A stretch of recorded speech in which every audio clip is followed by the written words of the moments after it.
yıkının. O emel hasret yıkının. Şikayet yıkının.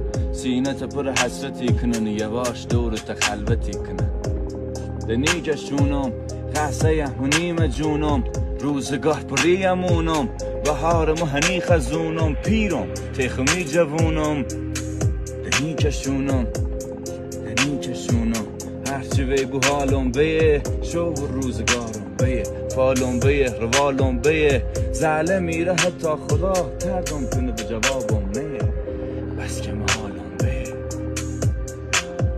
خواستیم خشابیم زمونش نبی هیچ مشکلی به مو حل نبی یکی در میونم پیریم انگار جوونی اندازه جوونل نبی خسته همه شهر دم 10 برابر مردم غم هر فیلم همه فهمه چون حرف دل همی مردم زن خدایا هم دل بخینه هر روز جمعه پسینه و کوبال بریم نبینیم دوباره غم کمینه ایخه غم مفتاس مطالمو شاید ده حالمو خوبانه بو شاید این روزل سختم بگذره ولی ذات نامردد روبان نبود ولی ذات نام